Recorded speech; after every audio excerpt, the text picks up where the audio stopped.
ঢাকাবাসীর কাছে আমার সনির্বন্ধ অনুরোধ, ওনারা আমাদেরকে সাহায্য করুক, ওনারাও প্রতিরোধ সৃষ্টি করুক, আমরা ওনাদের সাথে আছি। গতকাল পুলিশকে নিক্ষেপ করে দুর্বৃত্তরা ককটেল নিক্ষেপ করে। একটি ঘটনা ঘটে জসিমউদ্দিন রোডে, আরেকটি মৌচাকে।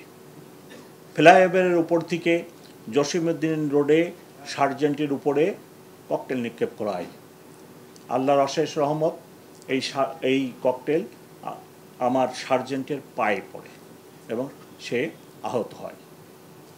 মৌচাক মার্কেটের এখানে পিকেট ডিউটি করা অবস্থায় তাদের উপর নিক্ষেপ করে, কিন্তু তাদের গায়ে লাগে নাই। এহেন কোনো গোষ্ঠী নাই যে তারা তাদের দাবি দাওয়া নিয়ে রাস্তায় নামেন নাই, শুধু আপনারা বাদে। সো আইনশৃঙ্খলা পরিস্থিতি, রাস্তার আইনশৃঙ্খলার পরিস্থিতি, ঢাকা মেট্রোপলিটন পুলিশ কোনোরূপ মারণাস্ত্র ব্যবহার অথবা ইভেন লাঠিপেটা ব্যতীত রেখেই আমরা নিয়ন্ত্রণ করতে সক্ষম হয়েছি।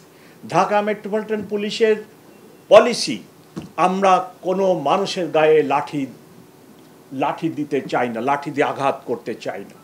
আমি কমিশনার প্রত্যেক দিন আমার অফিসারদেরকে ইনস্ট্রাকশন দিই, কারোর গায়ে লাঠি উঠাবেন না। আমরা এদেশের পুলিশ, এদেশের মানুষকে সেবা দিতে চাই। তারা দাবি দেওয়ার জন্য আসছে, ভালো কথা, বুঝিয়ে সরকারের সাথে আলোচনা করে নিতান্তই।